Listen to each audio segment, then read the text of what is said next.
estimados compañeros y distinguidos invitados. Es un gran placer darles la bienvenida en seguimiento a la programación de los eventos preparados por las Direcciones de Educación y Cultura y Turismo, en el marco del tercer Festival Zacualco por la Fundación 502 Historias que nos unen. A la presente presentación del libro Mariano Otero, académico, político y jurista. Contamos con la cálida presencia de la presidenta municipal del Ayuntamiento Constitucional de Zacualco de Torres, nuestra querida maestra Nancy Tuscano Hoyos. Distinguidos invitados, amigas, amigos, para nosotros es un honor darles la más cordial bienvenida a esta presentación dedicada a la vida y obra de Mariano Otero, figura fundamental en la historia jurídica y política en nuestro país. Hoy nos reunimos para celebrar no solo la memoria de un jalisciense ilustre, sino también el esfuerzo académico y cultural que nos permite redescubrir sus raíces y su legado. Quiero expresar, en nombre del municipio, nuestro más profundo agradecimiento al maestro Enrique Ibarra Pedrosa, autor de esta obra, por su dedicación y compromiso con la preservación de nuestra memoria histórica. Su investigación nos ofrece una visión renovada de Otero, iluminando aspectos poco conocidos de su infancia, su entorno familiar y el contexto social que lo formó como defensor de las libertades. Este libro es un aporte invaluable para nuestra comunidad y para México, pues reafirma la importancia de mantener viva la historia y de transmitirla con rigor y pasión a las nuevas generaciones. Sean todos bienvenidos. Mil gracias, maestro. Bienvenido. Miren ustedes, Nancy aprovecha que, como ya se dijo aquí, estoy retirado de la vida política, de la vida pública, y en pocas semanas es la segunda ocasión que vengo a Zacualco a platicar. En la otra ocasión se festejaba el tema del ilustre personaje cuyo apellido es a su vez el de Zacualco de Jalisco, Zacualco de Torres. Y el día de hoy lo estamos haciendo, y también con toda la disposición y con mucho gusto de mi parte, con el 502 aniversario de la fundación de esta emblemática ciudad del estado de Jalisco y de México. Decirles a ustedes que es una fecha muy relevante, porque Zacualco de Torres tiene inclusive 30 años más de haber sido fundada que la ciudad de Guadalajara. Esta se fundó en 1532, inclusive en Nochistlán, Zacatecas, por razones geopolíticas de esa época, y hasta 10 años después se asentó en donde hoy es el Valle de Atemajac. En cambio, aquí Zacualco está sobradamente acreditado que se funda en el año de 1502. ¿Por qué razón? Porque los españoles, tienen 502 años, perdón. ¿Por qué razón antes que Guadalajara? Porque los españoles, lo recuerdan ustedes, conquistan Tenochtitlan con mucha violencia, con una sangría invasión, en el año de 1521. Y en 1524, Hernán Cortés envió aquí a un sobrino de él, Francisco Cortés de San Buenaventura. Él llegó por el lado de Tamazula, por lo que hoy es Tamazula, Ciudad Guzmán, y fundan lo que sería una provincia muy importante que tenía como sede Sayula, que era la provincia de Ábalos, que después toma el nombre de Sayula. Y Francisco Cortés también incursiona aquí en Zacualco, y quien termina fundándolo por disposición de los españoles es Juan Escárena. Obvio también aquí hubo violencia y hubo resistencia de los indígenas de aquí, con mucha razón, para defender su suelo, su territorio y sobre todo a sus familias. Y después de algunos años logran establecer, y los españoles cuando fundaban una población eran muy discriminatorios. Tenían un lugar para los españoles y a los pueblos indígenas los segregaban, los mandaban lo más lejos posible. Les doy un ejemplo. En Guadalajara se funda donde hoy es el Teatro de Goyave, y ahí vivieron las familias españolas con predios de 2,000 metros cuadrados en sus casas, cada uno de ellos, y a los indios de ese entonces los mandaron a 2 barrios que seguramente todas o todos conocemos o hemos escuchado: a Mexicalcingo, que quiere decir Casa de los Indios Mexicas, y Analco, que quiere decir más allá del río. O sea, Mexicalcingo está después de Avenida La Paz, y Analco está después de la Calzada Independencia, por donde va el río de San Juan de Dios. Entonces, en Zacualco deben de estar ustedes muy orgullosos de toda su historia.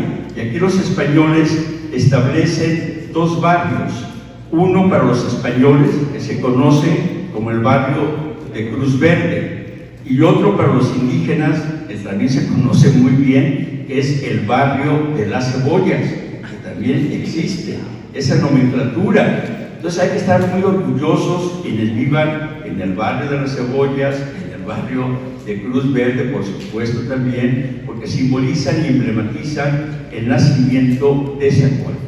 Además, déjenme decirles que pocos municipios como Zacualco han estado presentes y activos en las grandes luchas de nuestro país.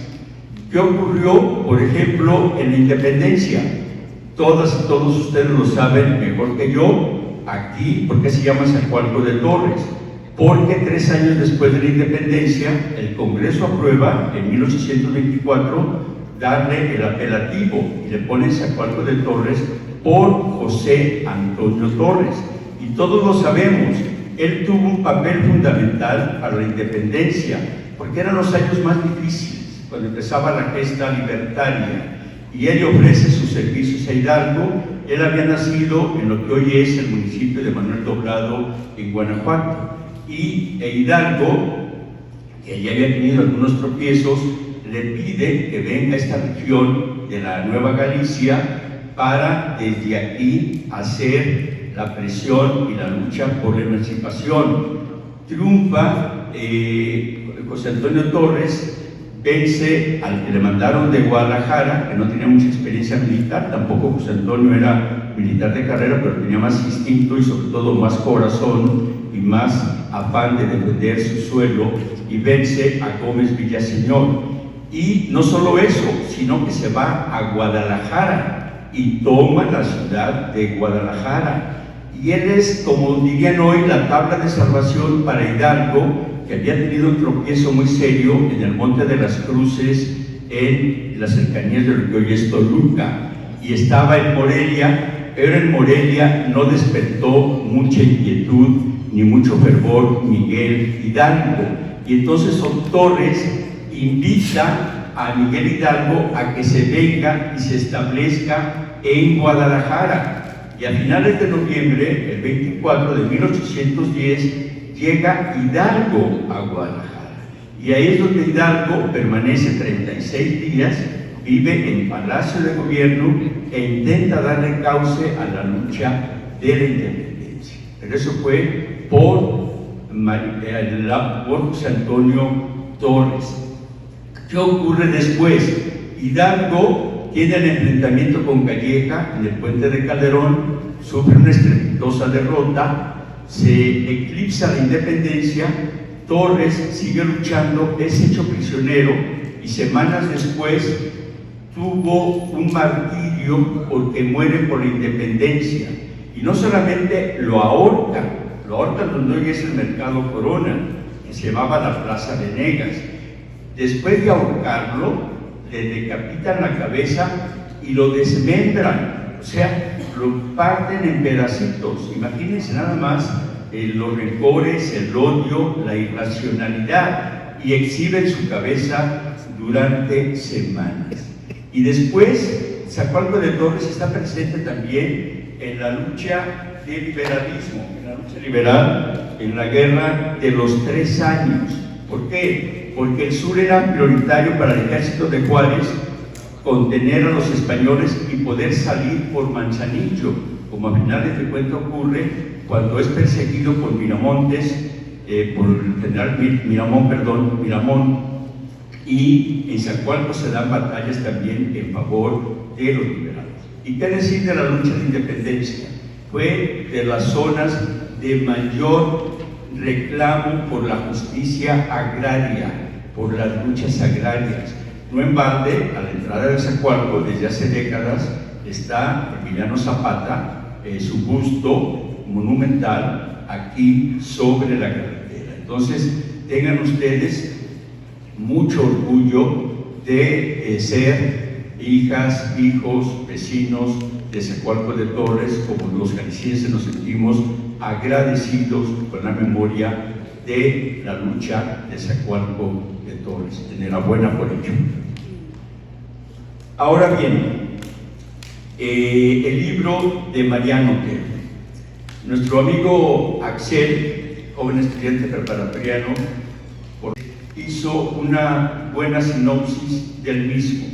Mariano Otero, hay que ubicarlo como todo ser humano. José Ortega y Gasset, un espléndido escritor español, escribió un libro hace 114 años que se llamó Meditaciones del Quijote. En ello, este filósofo y sociólogo y literato Ortega y Gasset dice que los seres humanos somos nosotros y nuestras circunstancias. Él habla, soy yo y mis circunstancias. O sea, dependemos mucho de nuestro desarrollo personal en dónde nos desenvolvemos, nuestras familias, nuestro ambiente vecinal, nuestras escuelas, lo que estudiamos.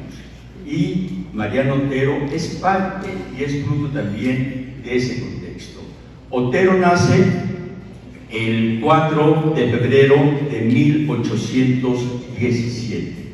El mejor de sus biógrafos, en mi opinión, Jesús Reyes Heroles, dice que Otero nace entre 2 mundos: el agonizante mundo de la colonia española, 1817, y el naciente mundo secular que no acababa por nacer. O sea, un mundo se resistía a morir, el de la conquista, el de la dominación y la colonia española.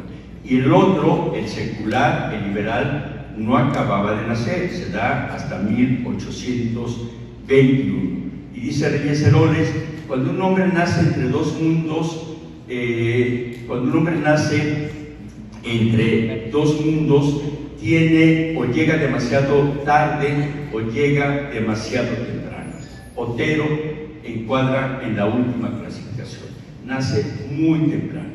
Y Otero, lo decía también Axel, tiene una familia económicamente pudiente. Su abuelo fue abogado que llegó en 1770 como abogado, venía de España, a Guadalajara y llegó a ser alcalde de Guadalajara. Y el padre de Otero fue un doctor en medicina, de los primeros egresados de la Real Universidad de Guadalajara, que había fundado Fray Antonio Alcalde en 1792. Y la madre de Otero era de una familia muy acaudalada, de miembro o integrante de un mayorazgo, que eran como títulos nobiliarios españoles parecidos a los feudales, de aquí de Cocula, de esta región grande propietaria, la familia Mestas. Y Otero nace exactamente en contraesquina de Palacio de Gobierno del Estado de Jalisco, en lo que hoy es la calle Pedro Moreno y la calle de Maestranza. Ahí, en ese entonces se llamaba la calle Real, porque era la más importante, y ahí nace Otero. Sin embargo, ¿qué ocurre? A los 8 años queda huérfano de padre, y a los 11 años Otero queda huérfano de madre. y como ocurría frecuentemente y lamentablemente en algunos casos se da todavía, de buenas a primeras queda en la total pobreza y en la indigencia. Y una media hermana de él se lo lleva y lo acoge y le da abrigo a ese joven huérfano de padre y de madre a los 11 años de edad. Otero, que siempre fue muy precoz, siempre fue muy anticipado, tuvo que trabajar desde su temprana o de su preadolescencia y en su adolescencia y juventud. ¿Qué hacía? Tenía mucha facultad para las matemáticas, era su pasión, la geometría, las ciencias exactas, la aritmética. Y Otero se pasa y se gana la vida haciendo planos o haciendo escritos o copiaba los textos para los actores de teatro en Guadalajara. Y estudia en las dos instituciones educativas que había entonces en la ciudad de Guadalajara. ¿Cuáles eran? Era el Seminario Tridentino del Señor San José, que era la más importante, que fue la primera, que se había fundado en 1696, donde se estudiaba para sacerdote, pero no había otra enseñanza superior y muchos estudiaban ahí para instruirse. Esa universidad, ese seminario estaba donde hoy es el Museo Regional de Guadalajara, exactamente frente a la rotonda de los hombres y las mujeres ilustres de Jalisco. Y allí estudió Otero, y al mismo tiempo, como todos los demás jóvenes inquietos de esa época, como fueron Miguel Ramos Arizpe, que venía de Coahuila, o o Valentín Gómez Farías, o García Salinas, que fue el primer gobernador de Zacatecas, Francisco, estudiaban también en lo que se llamaba la Real Universidad de Guadalajara, que había fundado Fray Antonio Alcalde, que hoy es nuestra Universidad de Guadalajara, que había nacido en 1792. ¿En dónde estaba la universidad? Donde hoy es la Biblioteca Iberoamericana Octavio Paz, allí en la calle de Colón y Juárez y Pedro Loza, en el puro centro. O sea, estaban a 3 cuadras de distancia la universidad y el seminario. Y Otero aprendió, y a sus pocos años de edad hablaba y le escribía el francés, el inglés, el griego, el latín, y posteriormente hizo traducciones en alemán también. O sea, fue un genio en todos los sentidos de la palabra. En esa precocidad, Otero, cuando termina lo que hoy sería el bachillerato, la preparatoria, él la terminó de 18 años de edad y le pide en 1835 al gobernador de ese entonces, que se llamaba Antonio Romero, que lo autorice a que lo examinen para que le den el título de abogado sin haber estudiado un semestre en la carrera de Derecho.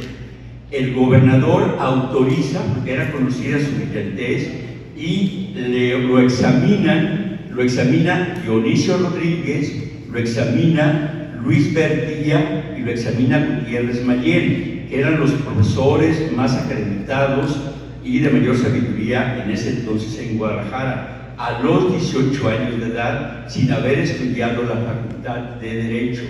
Y lo declaran, y ahí está el acta en los archivos del Supremo Tribunal de Justicia, como extraordinariamente apto para ejercer la abogacía. Entonces, desde ahí empieza a trabajar como abogado. Y en esa precocidad, como si él presintiera que su vida en este mundo iba a ser muy breve, al siguiente año, también precoz, se casa a los 19 años de edad. Por alguna razón que nadie ha podido explicar, él se pone que tiene 23 años y aumentaba la edad en varios de sus actos formales, y se casa de 19 años de edad. Mariano Otero se casaría y tendría 9 hijos, y a los 20 años de edad Otero escribe su primer libro. O sea, como que tenía una impaciencia por vivir, y a los 20 años escribe su primera obra, que es una obra muy relevante porque fue la primera biografía que se escribió del hombre que transformó Guadalajara en la ciudad que es actual. quién fue Fray Antonio Alcalde. Y Otero, a los 20 años, Alcalde había muerto en 1792. Había llegado de obispo a Guadalajara en 1771, coincidentemente de 71 años de edad, grandísimo para esa época, ¿sí? Y inclusive están las crónicas, cuando llega como obispo, alcalde, los monjes, los frailes, los seminaristas se burlaban de él y decían: este viejito obispo nomás viene a bien morir. Para fortuna de Guadalajara, ejerció el obispado 20 años. Y fue cuando Guadalajara se transformó. ¿Por qué? ¿Qué hizo Alcalde? Alcalde transformó la ciudad en todos los sentidos. No vamos a entrar en detalles porque sería parte de un seminario hablar de la obra de Alcalde. Uno o dos o tres. Fundó lo que hoy conocemos como el Hospital Civil Fray Antonio Alcalde. Que fíjense, ese se abrió en 1794, el 3 de mayo, y ni un solo día desde entonces ha cerrado sus puertas.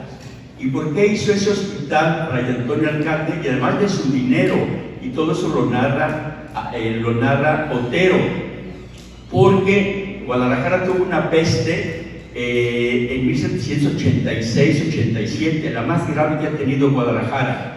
Murió el 15% de los tapatíos.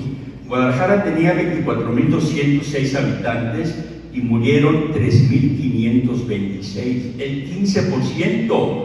Y solamente había 2 pequeños hospitales insalubres, muy primarios, uno donde está hoy el Mercado Corona, que ha sido de todo, que tenía 16 camas, y otro en el Templo de San Juan de Dios, en Javier Mina, en la Casa de Independencia, que tenía 8 camas, o sea, nada más había 24 camas para enfermos.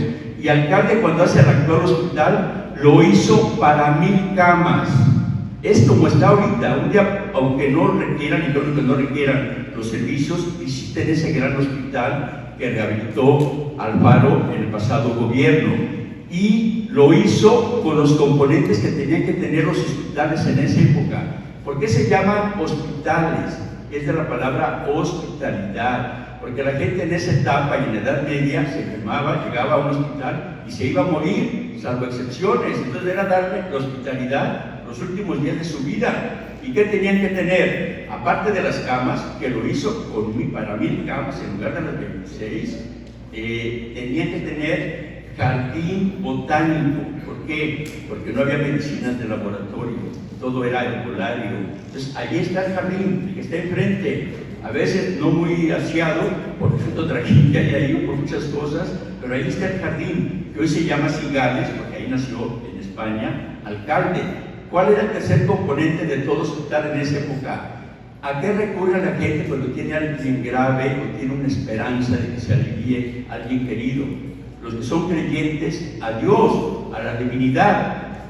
Y ahí está el templo, al lado del hospital. ¿Y cuál era el cuarto espacio imprescindible de un hospital? ¿A dónde lleva una gente cuando muere? Claro, hoy hay incineraciones en algunos casos, pero al cementerio. Y ahí está el cementerio. Hoy ya no es un cementerio en uso por razón de que ya es un espacio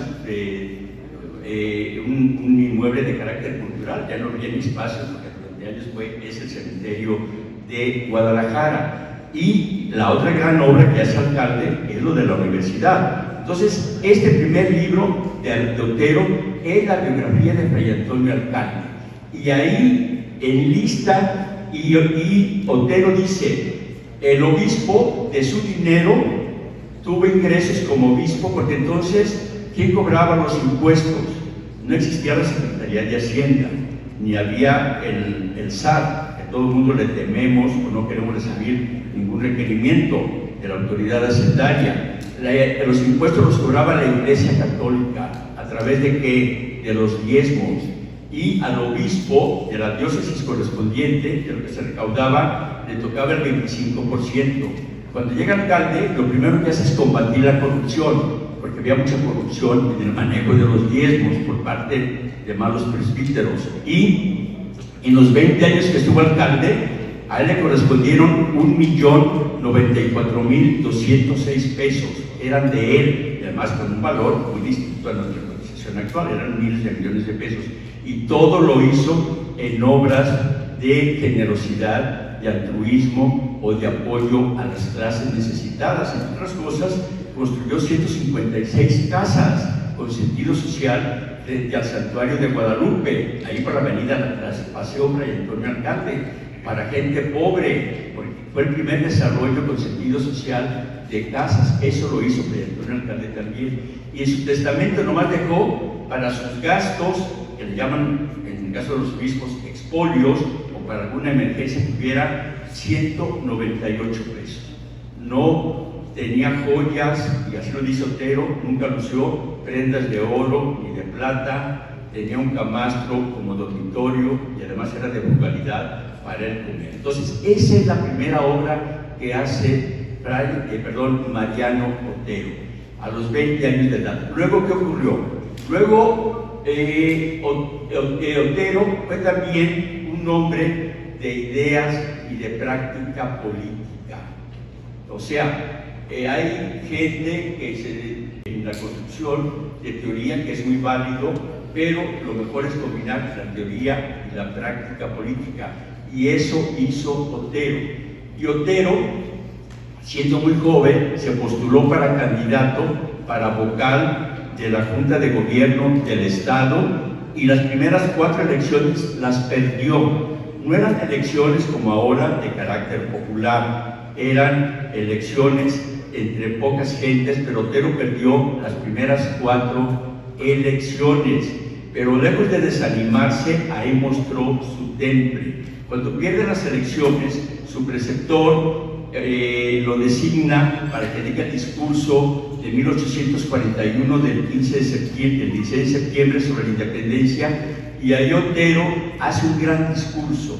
Ahí Otero muestra su brillantez. Dice Reyes Heroles, es un discurso que hay que leer y releer, porque ella habla de sus ideas políticas y de las teorías políticas que prevalecían en Francia, en Alemania, en Estados Unidos. La mayor aportación del libro que estamos presentando, la biografía que yo pergeñé, que es la menor cantidad de páginas, lo más importante es que ahí vienen los textos completos que hizo Otero, que dejó para la posteridad. Entonces Otero da su discurso, logra notoriedad política, y al año siguiente se postula, se reduce la edad para ser diputado al Congreso Constituyente Federal de 1842. Otero se postula y gana la elección, gana ya esa elección y se prepara para irse a la Ciudad de México. Otero tenía apenas cumplidos 25 años de edad. Ese año es el año punto de quiebre en la vida de Otero. Primero publica su segundo libro, que se llama Guadalajara 1842, y ahí Otero hace una monografía y una descripción de Guadalajara, era su ciudad. Y a mí lo que me llamó la atención en ese ensayo de Otero es que al final del mismo presenta un plano y un proyecto de cómo llevar agua del lago de Chapala, que llegaba entonces hasta Zaguayo, a Guadalajara, porque decía, esta ciudad va a padecer de sed, va a padecer y le va a ser insuficiente el agua por el crecimiento que va a tener. Y hace un plano, y con las medidas del lago de Chapala, que era más intenso que ahora, y presenta el proyecto del canal que ustedes conocen o han escuchado o han transitado, que es Yocotlán, Poncitlán, Atequiza, toda esa parte que conocen ustedes, Zapotlán del Rey, hasta las Pintas de Guadalajara. ¿Por qué? Porque era la pasión de Otero,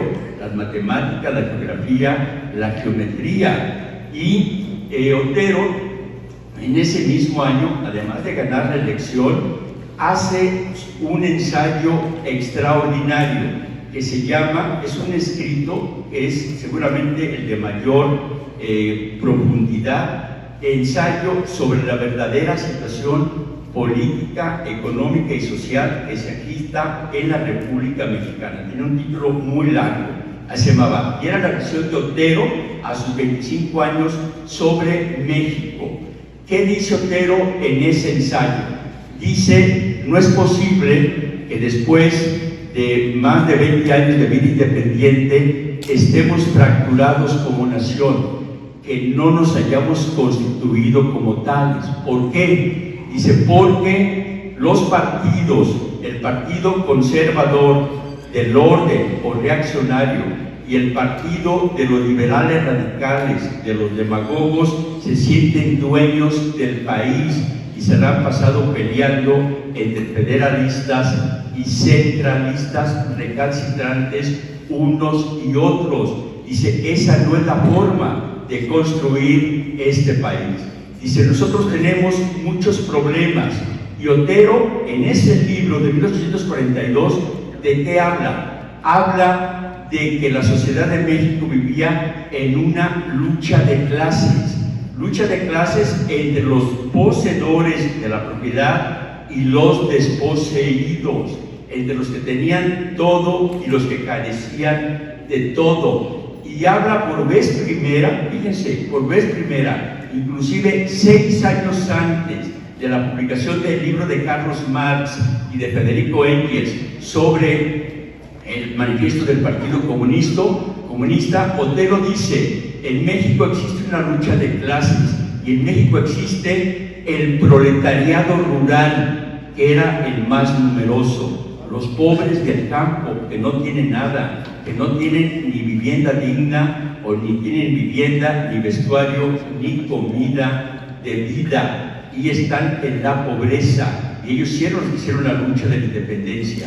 y los propietarios, que son muy pocos. Entonces habla del proletariado urbano, habla del proletariado rural, los del campo, habla también del proletariado urbano en las pocas ciudades que había entonces, y él dice: la esperanza de este país son las clases medias, porque las clases medias tienden más a amalgamar y a no ahondar el pleito entre los que tienen todo y los que carecen de todo. Y en las clases medias está la educación, está el futuro a través de la instrucción escolar. Pero fíjense la visión de Otero en ese entonces, insisto, por vez primera, antes que Marx y Engels, que habla, y él no era ni remotamente socialista ni partidario de eso, era partidario de un orden equilibrado entre propietarios, pero también con justicia para quienes tienen el derecho a ganarse la vida con todo decoro. Y en ese mismo libro, Otero hace un llamado a que se cambien esas condiciones materiales de la sociedad. Es un libro que lamentablemente no tuvo o no fue conocido en esa época. Se reeditó hasta 110 años después, en 1852. ¿Por qué? Porque fue un libro muy anticipado para la época. Jesús Silva Gerso, que fue el secretario de Hacienda con Lázaro Cárdenas y el responsable de la expropiación petrolera para bien de México, dice que si Otero hubiera escrito esa obra en Londres o en París, hubiera sido conocido universalmente. Y Otero, ¿qué ocurre cuando es electo diputado? Otero se va a la Ciudad de México con su esposa y en ese entonces tenía 5 hijos Otero. Después tendría otros 4 en la Ciudad de México. Se traslada en 1842. Guillermo Prieto, que fue su compañero en las cámaras y que lo conoció y hizo algunos datos biográficos de Otero, dice que Otero nunca se olvidó de su origen jalisciense. En su casa siempre prevaleció ese cariño al terruño donde había nacido. Voy a leer brevemente un pequeño párrafo donde habla Prieto de qué se llevó Otero. Otero nunca regresaría a la Ciudad de México. Estamos en 1840. Morir 8 años después, murió de 33 años, de una forma totalmente prematura. Y Prieto, cuando elogia a Otero de que nunca se olvidó de Guadalajara, describe, debe estar en la página 58, además algunos lo van a tener. Les voy a leer brevemente, dice Guillermo Prieto. Dice Prieto, da cuenta profunda de su vocación sobrellega tapatía, la cual describe con estas palabras: al venir los consortes a México, sea, la Ciudad de México, no cambiaron sus costumbres y el amor a Guadalajara y a Jalisco no conocía límites.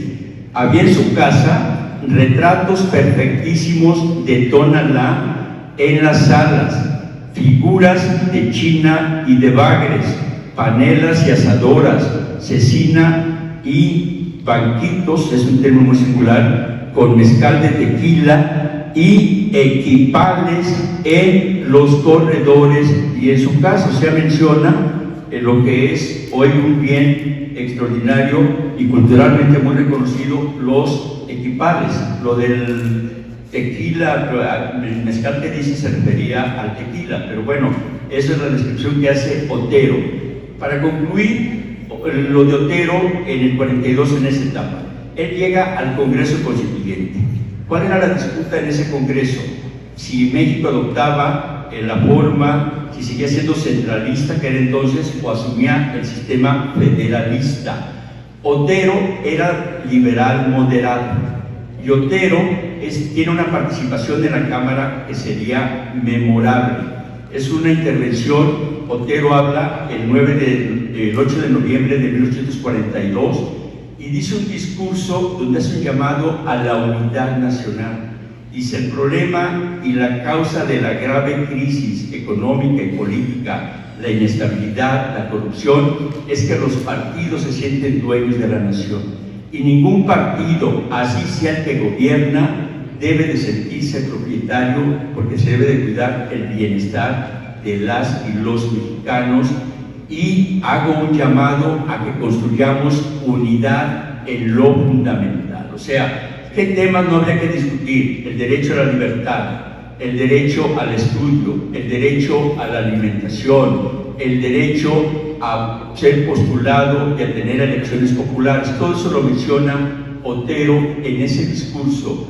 Guillermo Prieto era diputado en esa sesión y estuvo ahí presente, y Reyes Heroles, que escribió su biografía 100 años después de lo que estamos hablando, lo único que coinciden es que el discurso de Otero duró más de 3 horas, y todas las citas que hace de las constituciones de Turquía, de Suiza, de Alemania, de Francia, de Inglaterra y de los Estados Unidos, por supuesto. O sea, como conocía el inglés, el francés, el alemán, el latín y el griego, su cultura le daba, y no era fácil. En esa época no había el internet, no había las aplicaciones, no había la inteligencia artificial, todo era de la lectura de los libros.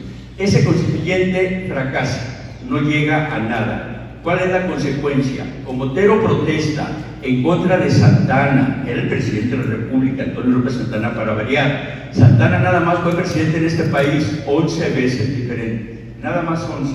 Imagínense el caos que había en nuestro país. Termina el Congreso Constituyente y termina en la cárcel José María Lafragua, también Mariano Otero.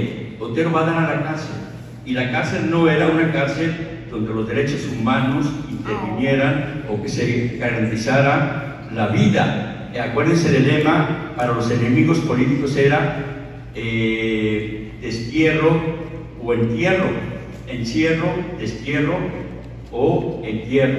Otero va a la cárcel, y ahí en la cárcel aprovecha, y es cuando hace, en las semanas y en los meses que está preso, su famoso juicio de amparo. Por eso Otero es más conocido como abogado que en otros tópicos, porque ahí es cuando hace y dice: el Estado mexicano no puede vulnerar el derecho. A mí una corte marcial me condenó a estar preso, a estar incomunicado. Entonces tiene que haber un respeto del Estado mexicano, y ahí formula en la cárcel, Otero no perdía el tiempo, el juicio de amparo.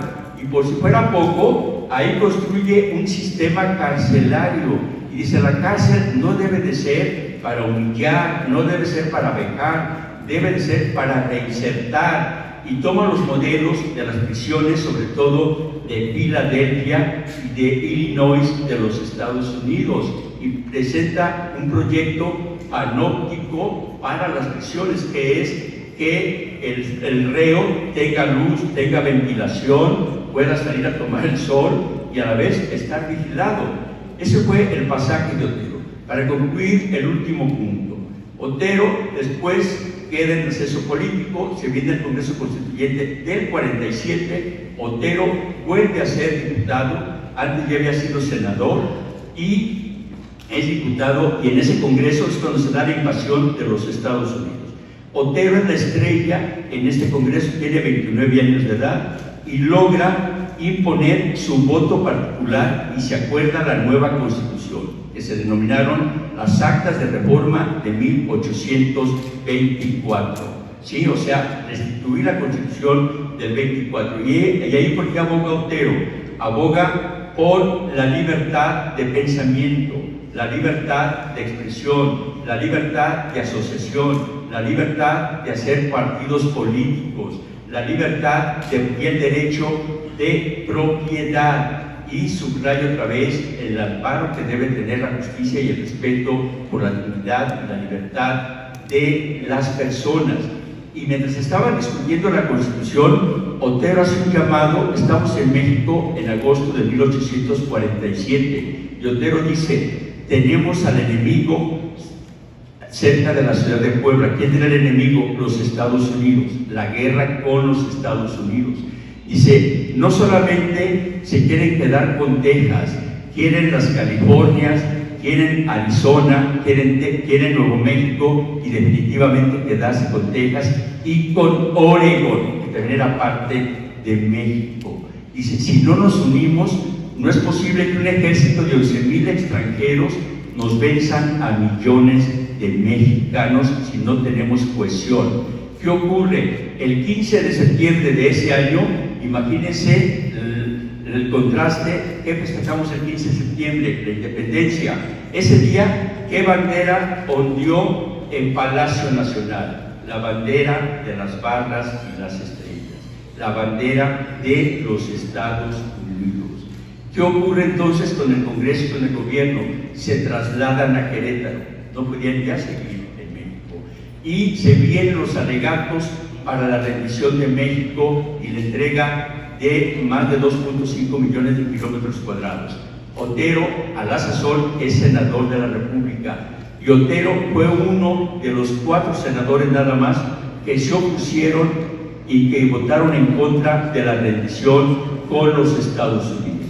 Le manda una carta a su esposa, Otero, en la Biblioteca Nacional de Madrid, de España, en Madrid, hay 5.200 folios que tienen 2.714 cartas que Otero recibió o que Otero mandó a dignatarios, escritores. Y una de las cartas que hace Otero en Aguascalientes se la manda a su esposa y tenía un lenguaje muy cariñoso y le dice: queridísima chatita, dice, hoy se acabó la sesión en el Congreso a las 3:30 de la mañana. Me duele mucho informarte que se votó ya la rendición y la pérdida del territorio mexicano a los Estados Unidos. También debo decir que yo fui uno de los 4 que votaron en contra. Y lo hice porque no quiero que nuestros hijos, que nuestros descendientes se avergüencen el día de mañana de ver mi nombre firmando la rendición y la entrega de tierras a esa conquista inocua de los Estados Unidos. Posteriormente, Otero es senador de la República, es alcalde de la Ciudad de México, tuvo debates todavía defendiendo, por ejemplo, a la Suprema Corte de Justicia de la Nación. Él decía que la Corte no debería ser controlada por el Ejecutivo ni por el Legislativo. Él decía que los ministros tenían que nombrarse inclusive con la aprobación de los congresos de los estados, para que los estados intervinieran en la conformación de la Corte de Justicia. O sea, Otero toda su vida fue un incansable defensor de la patria, del decoro, de la libertad, de los derechos de la persona en todas sus manifestaciones.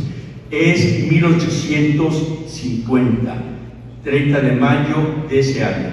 15 días antes, una de esas cartas famosas que les digo que están en España, le manda una carta a Otero al embajador de México en Inglaterra, que era José María Luis Mora, y le dice: le informo, ministro, que en la ciudad hay terror, porque la peste, el cólera, está ya a 40 kilómetros de la Ciudad de México.